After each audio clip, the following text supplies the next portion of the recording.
Hi class, let's take a look at example 3. And we have to be a little bit careful on example 3. It's an equal statement. So let me start with the claim. In this case, the claim is that the population standard deviation, in this case sigma, is equal to 10, let me just write it as beats per minute. And then let's actually state HO and HA. So we're looking at your HO, mu is equal to 10 beats per minute, and then your H1 or HA, mu is not equal to a total of 10 beats per minute. Okay, and the actual critical value is going to be as follows.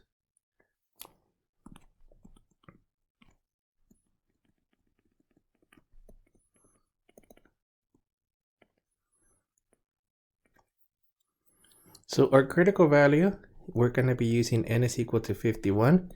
So degrees of freedom are equal to 50. That's what we're going to be looking at the chart.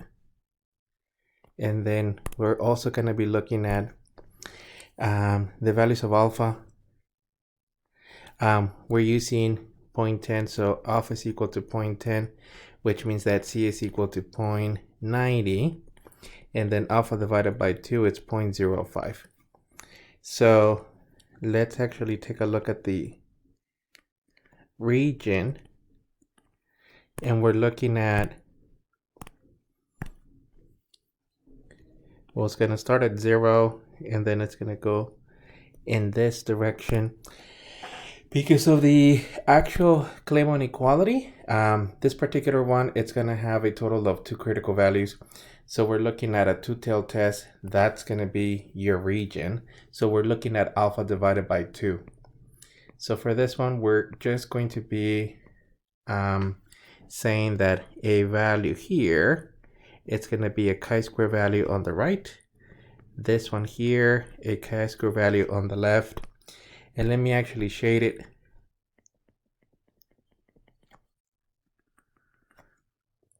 In this particular one, it's going to have 0.05. That's your alpha divided by 2. This is your 0.90, and this is 0.5.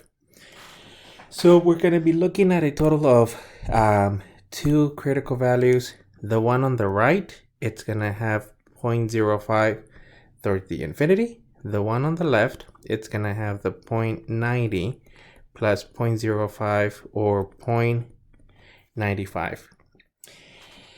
And we're also looking at a total of 50 degrees of freedom. So let's take a look at the table. And our table, it's going to be looking like 50 degrees of freedom, which is already highlighted. And then 0.05 is here. So your first one, it's going to be 67.505. And then 0.95, it's going to be here, 37.764. So 37.764.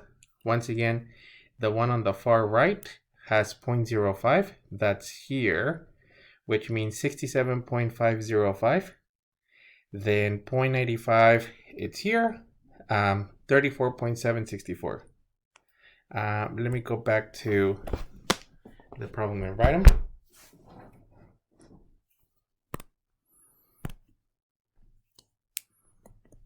In this case, this is the 67.505.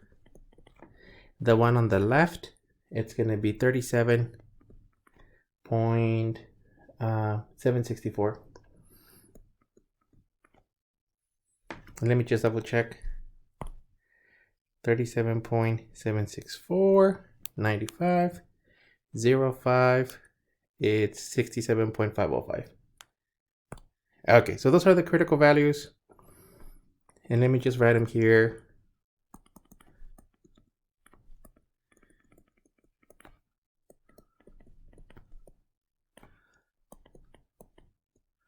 The one on the left, of 37.764. The one on the right, approximately 67.505. And I'm just rewriting them so we can make a distinction between the critical values and the test statistic. So let's actually move on to the test statistic.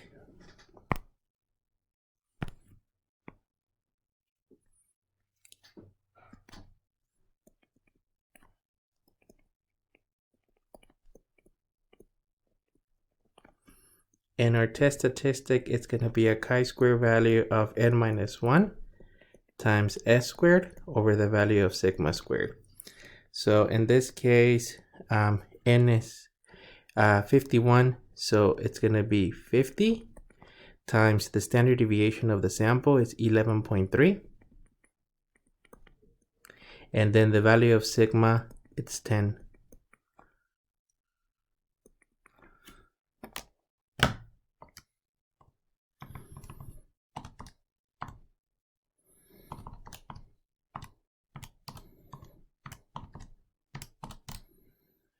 Okay, this one came out to be approximately 63.845.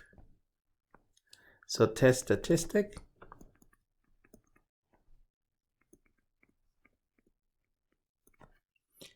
it's the chi-square value of 63.845.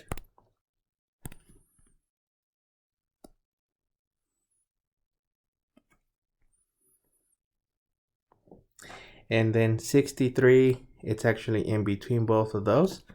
So our main conclusion, it's going to be fail to reject HO.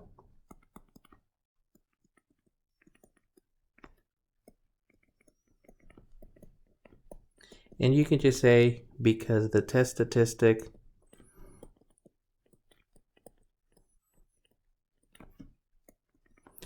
of chi-square value of approximately 63.845 is in between the CV values of the one on the left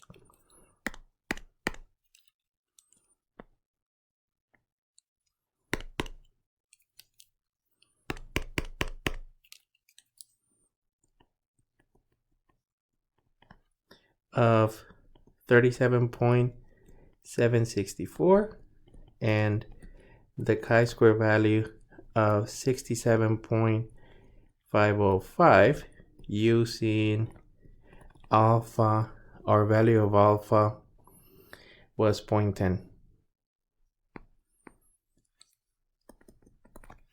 That would be the main conclusion, since we're basically just saying the test statistic, it's in between the critical values. So in this case, since we failed to reject HO, oh shoot, I wrote them wrong. These are supposed to be sigmas. Sorry, you guys. This is supposed to be sigma and sigma. Let me put them in blue.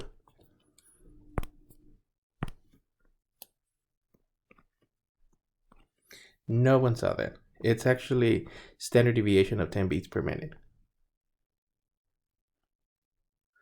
And once again, if you fail to reject HO, it means that we don't have enough evidence to conclude that it's not 10 beats per minute. But that would be it for part A, which is technically the test. Let's move on to the p-value.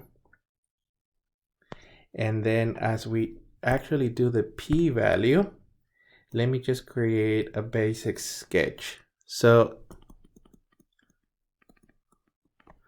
our p-value, it's going to be based on the actual test statistic. So our test statistic was 63. So your p-value, and if you're looking at the sample, remember that this is based on the evidence of the sample. So technically the sample will look something like this.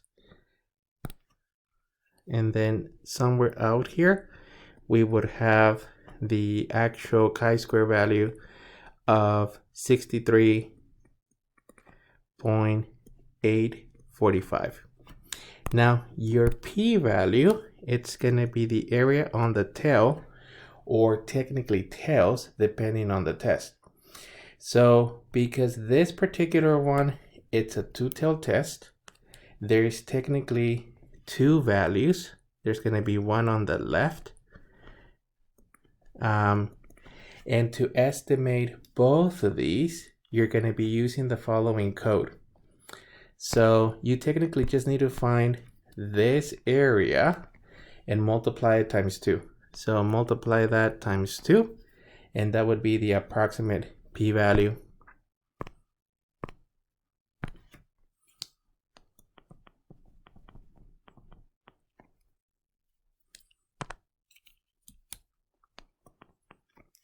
Okay, so the command that you're going to be running is the chi-square CDF.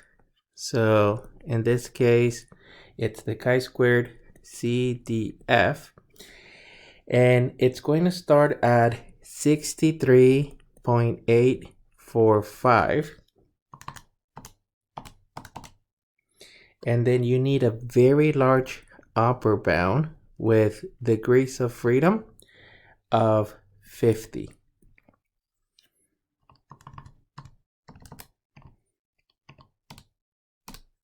And my calculator is giving me that this is approximately 0.09022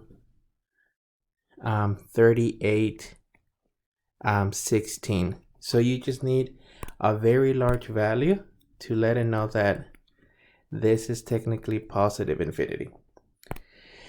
So the approximate p-value, in this case, it's going to be approximately 2 times the 0.09022 3816, which is going to give us an approximate p-value of 0.180447632. That would be our approximate p-value for this one. Please run it and make sure that you're matching. If you were to use a small value like 100, that will be a little bit off.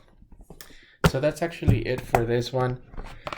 I just wanted to clarify that because it's a two-tail test on the original claim, your p-value, it's gonna have both areas, but from the sample. So if this had been a right or a left tail test, we would have only done one calculation. There would have not been this times 2.